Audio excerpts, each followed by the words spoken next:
చాలా వరకు కూడా అందరూ ఎలా ఆలోచిస్తున్నారంటే గుడికే వెళ్ళాలా, ఇంట్లో ఉండి మేము చేసుకుంటాము. ఈ కొన్ని పూజాది కార్యక్రమాలు అలా చేస్తే మంచిది. అంతమందిని పిలిచి భోజనాలు పెడితే మంచిదని చాలామంది అనుకుంటున్నారు కదా! ఇలా శివరాత్రికి కూడా ఎవరినైనా అంటే ఇంటి వరకు తీసుకొని వచ్చి అలా దానం గాని, భోజనాలు గాని పెట్టుకోవచ్చా?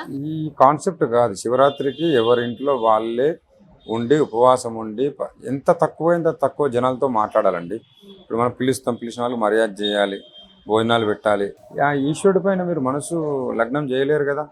మళ్ళీ అప్పుడు మీ యొక్క ఉపవాసం అనేది అంతా డిస్టర్బెన్స్ అయిపోతుంది. ఓన్లీ మీ ఇంట్లో మీరు ఉండండి. ఇదేం ఆడపిల్లని పిలిచి మర్యాద చేసిన పండగ కాదు. కేవలం మన బాడీని లింగోద్భావ సమయంలో అక్కడ ఉత్పన్నమైనటువంటి శక్తిని స్వీకరించడం కోసం మన బాడీని రెడీ చేయాలి. ఇందులో ఎవరిని పిలిచి భోజనాలు పెట్టడం అదంతా ఏం అవసరం లేదు.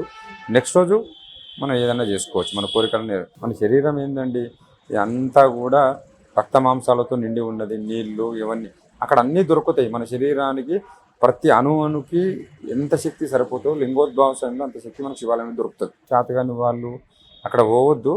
బట్ అక్కడ ఎవరైనా తీర్థం తీసుకొస్తే అది ఇంట్లో మనం తాగడం, లింగోద్భవ సమయంలో తీర్థం పెడుతుర్రు కదా, అది తాగడం చేసుకుంటే బాగుంటుంది. ఓకే. ఆ తీర్థం కూడా ఈశ్వరుని తాకి వస్తుంది.